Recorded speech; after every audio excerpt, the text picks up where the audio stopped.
Freedom of speech and challenges అనేటువంటిది ఈ కాన్క్లేవ్లో ప్రధానమైనటువంటి అంశం.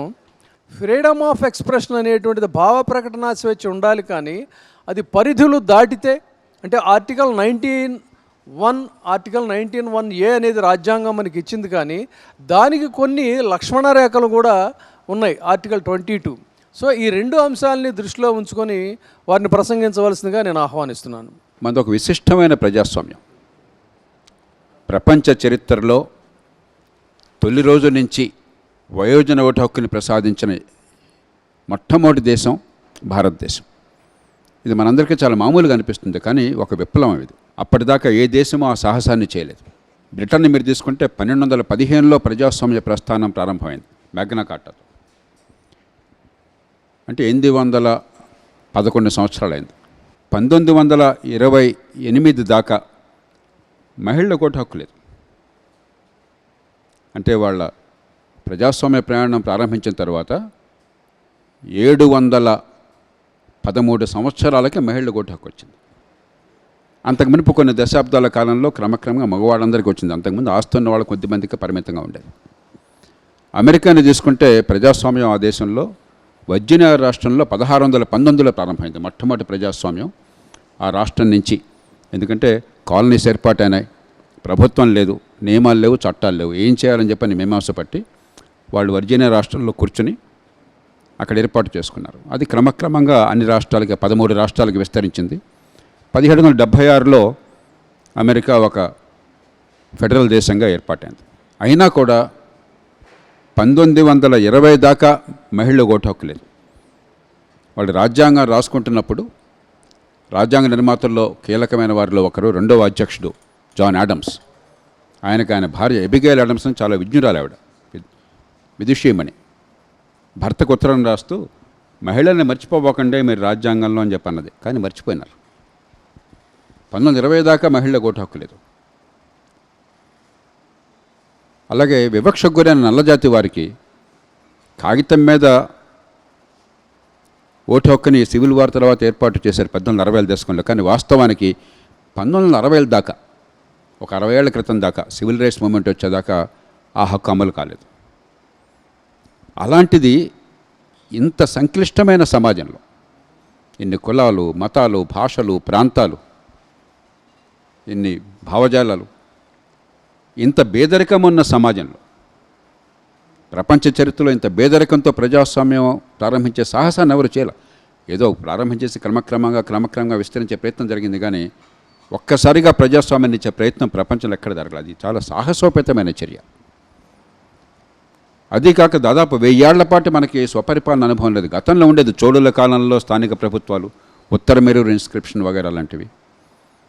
అలాగే బుద్ధుల కాలంలో రిపబ్లిక్లు, లిచ్చావి కావచ్చు, చిత్రలు కావచ్చు, శాక్య రిపబ్లిక్స్ కావచ్చు.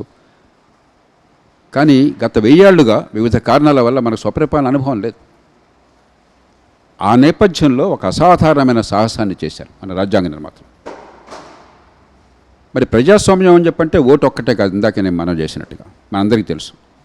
నిరసన ఒక్కటే కాదు. ప్రజాస్వామ్యం అని చెప్పంటే పౌరులకి నిజమైన స్వేచ్ఛలు ఉండాలి, స్వపరిపాలన ఉండాలి, ప్రజలకి నిజమైనటువంటి సార్వభౌమత్వం ఉండాలి, ఎంపవర్మెంట్ ఉండాలి అన్ని స్థాయిల్లో, చట్టబద్ధ పాలన ఉండాలి. పొరపాటు ప్రతి వ్యవస్థలో సహజం, అనివార్యం. అలా జరిగితే జరిగే స్వయం దిద్దుబాటు కోసం సెల్ఫ్ కరెక్టింగ్ మెకానిజమ్స్ ఉండాలి. ఇవన్నీ లేకపోతే అది ప్రజాస్వామ్యం కాదరదు. మన ప్రజాస్వామ్యాన్ని కేవలం ఓటు, నిరసనకు పరిమితం చేశాం. ఆ నేపథ్యంలో మనం చర్చ చేస్తున్నాం. కానీ రాజ్యాంగ నిర్మాతలు ఎంత ఊహించారు. అందుకనే 19వ ఆర్టికల్ చూడండి, ఒక రకంగా ప్రాణం. వాక్ స్వాతంత్రానికి, ఇతర స్వాతంత్రాలకి ప్రాణం అది.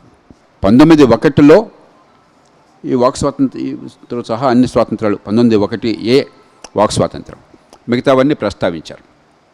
కానీ మొదటి రాజ్యాంగ సవరణ, తొలి రాజ్యాంగ సవరణ చాలామందికి ఈ విషయం తెలియకపోవచ్చు, 1951లో వచ్చింది.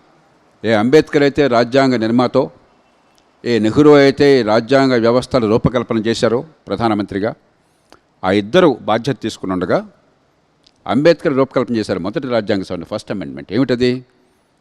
ఈవేళటి 19, 2, 3, 4, 5, 6 తొలిసారిగా హేతుబద్ధమైన పరిమితులు, రీజనబుల్ రెస్ట్రిక్షన్స్, దాన్ని ఆ తొలి రాజ్యాంగ సవరణలో ఏర్పాటు చేశారు. చాలా లోతైన ఆలోచనతో. ఓ పక్కన స్వేచ్ఛ కావాలి, ఏ స్వేచ్ఛ కూడా విశృంఖలమైనది కాదు, అపరిమితమైనది కాదు, దానికి హేతుబద్ధమైన పరిమితులు ఉండాలి. ప్రజాస్వామ్యం దెబ్బతినకూడదు, జనహితం దెబ్బతినకూడదు, రెంటికి మధ్య సమతూకాన్ని పాటించాలి. ఆ లక్ష్యంతో 8 అంశాలను తొలి రాజ్యాంగ సవరణలో దేశ సమగ్రత గురించి లేదు. తొలి రాజ్యాంగం మొదట మనం ఆమోదించిన రాజ్యాంగంలో. అలాగే దేశ సార్వభౌమత్వాన్ని గురించి లేదు, విదేశాలతో సంబంధాలను గురించి లేదు, శాంతి భద్రతను గురించి లేదు. కేవలం అశ్లీలత, కోర్టు సంబంధించిన విషయాలు మాత్రం చోటు చేసుకున్నాయి. కానీ తొలిసారిగా ఈ రీజనబుల్ రెస్ట్రిక్షన్స్ అన్న దాంతో చాలా హేతుబద్ధమైన పరిమితులు 8 అంశాలను జోడించారు. ఇప్పటికి కూడా మనకు ప్రామాణికమైన అవే. మన న్యాయస్థానాల్లో ఎన్నో లోపాలు ఉండొచ్చు, కానీ నిరంతరం ఈ రీజనబుల్ రెస్ట్రిక్షన్స్, హేతుబద్ధమైన పరిమితుల్ని ఎప్పుడూ కూడా కోర్టు గౌరవించి నిరంతరం దాని సరైన సూచనలు, మార్గాన్ని చూపెట్టే ప్రయత్నం చేసింది. ఇది settled constitutional law of the country. ఇందుకు ప్రభుత్వాన్ని, చట్టసభల్ని, న్యాయ వ్యవస్థని మనం మనసారా గౌరవించాలి, అభినందించాలి. చాలా దేశాల్లో హేతుబద్ధమైన పరిమితులు లేకపోయేసరికి అమెరికా లాంటి దేశాల్లో నిర్నిబంధమైన అబ్సల్యూట్ ఫ్రీడమ్ ఉందన్న ఒక భావన ఉంది. అందుకని ఏం చేసినా, ఉదాహరణకి వాళ్ళ దేశ జాతీయ పతాకాన్ని కాల్చివేస్తే భావ ప్రకటనలో భాగంగా ఏం చేయకూడదని చెప్పన్నారు. వాళ్ళ దేశ రాజ్యాంగాన్ని ముక్కలు చేస్తే, మంట పెడితే, లేకపోతే వాళ్ళ జెండాని, దేశ జాతీయ జెండాను కాల్చేస్తే అది పూర్తిగా వాళ్ళకి హక్కు ఉందన్నారు. చాలా విచిత్రమైనటువంటి అన్వయం.